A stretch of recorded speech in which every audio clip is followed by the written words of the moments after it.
I have plans to, as you kindly invited me to come to your country to visit in the near future for various issues, also your country. So I look forward to our cooperation for the years to come. Thank you for being there, Donald. Thank you very much, dear friends, Mr. Prime Minister, dear Luc. Thank you for your invitation, and I'm really happy that I'm here together with you after quite an important moment in our modern history in Europe, the recomposition of the institutions. In such a historical moment like today, this is something really meaningful, and I'm really happy that in these demanding times, I'm in Poland and Luxembourg, and we both, as a good friends, that we are able to cooperate so intensively and so closely. Relations between Poland and Luxembourg, just like my relations with Prime Minister Frieden, are indeed exemplary. They are defined by mutual trust, respect, and common views on virtually everything when it comes to EU policies. And this is something unique today. You know, it's unique, maybe it's too much to say, but I really appreciate your openness, and that I can feel with you, my friend, really safe. Because mutual trust, this is what we need today in Europe, and this is first condition to establish also a new political composition in our institutions. We discussed our priorities after European elections and, of course, top appointments in EU institutions. As a negotiator on behalf of our European People's Party, I would like to assure you that together with our partners in the European Council and the European Parliament, that is the Socialists and the Democrats and the Liberals, we are really close to achieving an agreement. It is most likely that Ursula von der Leyen, Antonio Costa, and Kaja Kallas will take top positions. And I am pretty sure that the leaders will take their formal final decisions next week during our formal European Council meeting.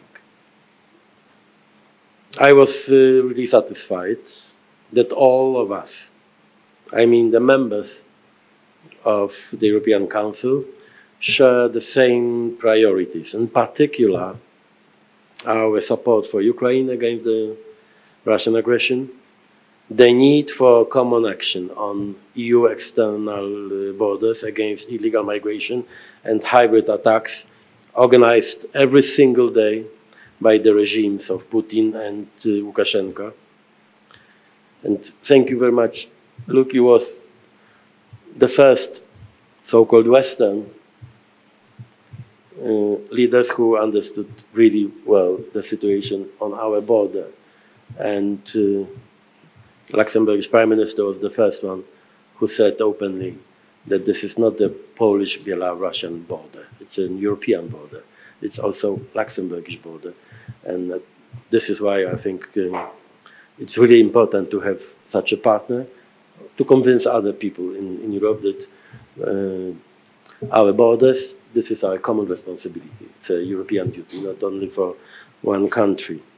Poland bears a special burden as the only country in Europe which shares common borders with Belarus, Russia, and the fighting Ukraine.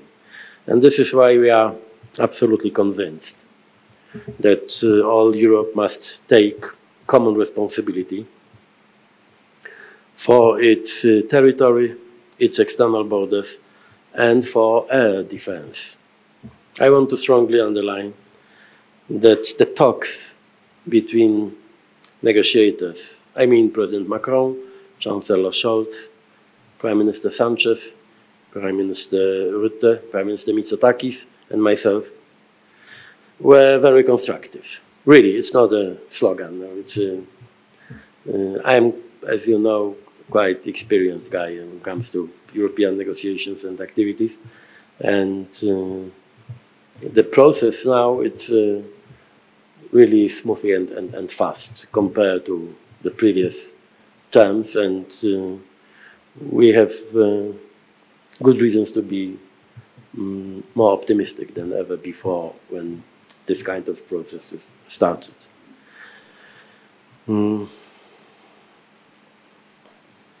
All my interlocutors demonstrated goodwill and understanding of what is at stake, namely a stable and safe Europe. And as you know, it's not so easy to find a common position among leaders of different political parties and political families. Luxembourg today is rather a unique model of this ability to build a great coalition, coalition built by competitors. In Europe, it's really difficult, and I know what I'm talking about, taking into account the situation, political situation in my country. And this is why I'm so optimistic, because we are, as I said, really close to compromise on priorities and also personality, the personal decisions. Despite the fact that sometimes, especially during the campaign, we were competitors also. And this is why I'm absolutely sure that the process will be really quick and efficient. We are all aware of how important it is to protect Europe. Europe as a continent, Europe as a political civilization, and of course EU as an organization against populism and all kinds of extremisms. This is why we decided, together with Prime Minister and our colleagues from EPP, European People's Party, to start our negotiations with center-oriented and pro-European parties. But of course, we want to respect all the political powers in the new elected European Parliament, because they represent also people. I mean, there's no other choice. But someone should start the process of negotiations. And our choice is quite clear, not only because we have majority now, it's 3 groups in the parliament, but also that despite all the differences and sometimes political conflicts and emotions, we are clearly pro-European powers. And this is obviously, this is one of the most important conditions to find compromise when it comes to this new construction of European institutions and new names.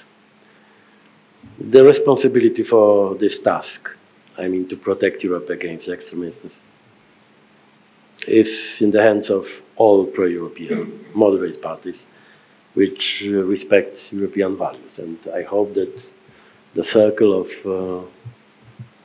of this kind of political movement and powers will be much wider than only these three groups. And we will do together with Mr. Prime Minister all we can to protect this process against some turbulences or problems. And I'm absolutely sure that with your talents and with your really European temperament, we will be able to finalize this process as soon as possible.